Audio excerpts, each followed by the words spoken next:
Dear friends, childhood is a time of brightest memories which you remember for the rest of your life. It cannot be returned or relived. We often talk about occupation in international law terms, about militarization, illegal change of demographic composition, political persecutions. Yet, it is very important not to forget about another dimension, the future of the youngest victims of the occupation. About children whose parents were imprisoned for political reasons.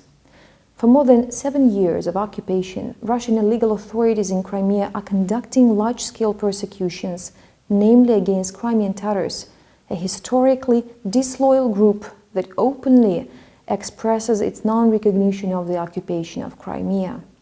In order to consolidate their power and paralyze the resistance, the occupying authorities are actively resorting to arrests, searches, interrogations, torture, and even murder.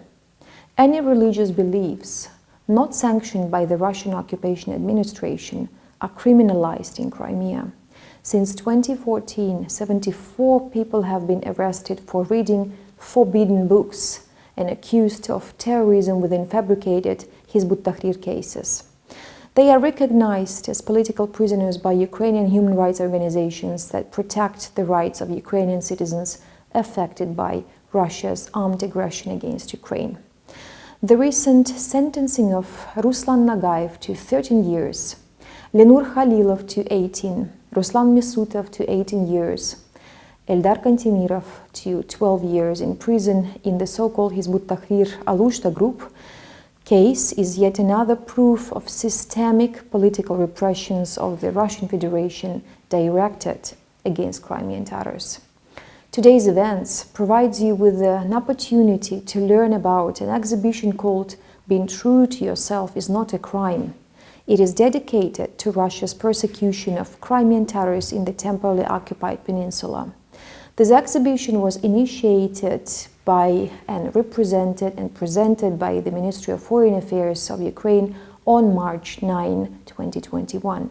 It speaks about the fate of children of Crimean Tatar political prisoners illegally imprisoned by Russia under fabricated charges of extremism and terrorism.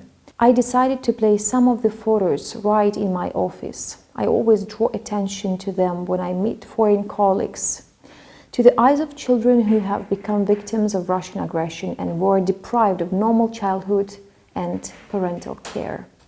It is alarming that the number of children left without one of the parents following Russia's criminal activities in Crimea is constantly growing.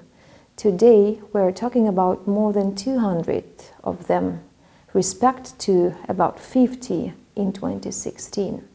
In some villages, where compact groups of Crimean Tatars reside, the neighborhoods have turned into entire women's streets after the arrests. Many children need long-term psychological rehabilitation.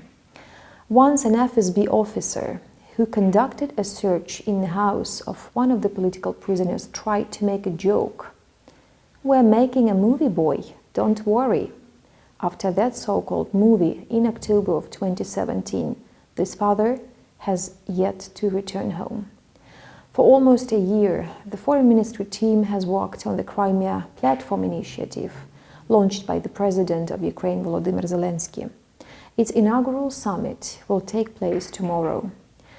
One of our goals, and the goals of the Crimea Platform work, is to draw attention to cultural and religious persecution conducted by Russia in Crimea, to prevent further human rights violations. We're doing this for the sake of those children who were left without their parents, to intensify Ukraine's political and diplomatic struggle to release all Kremlin political prisoners and take them back to their families. Thank you. Sağ olunuz.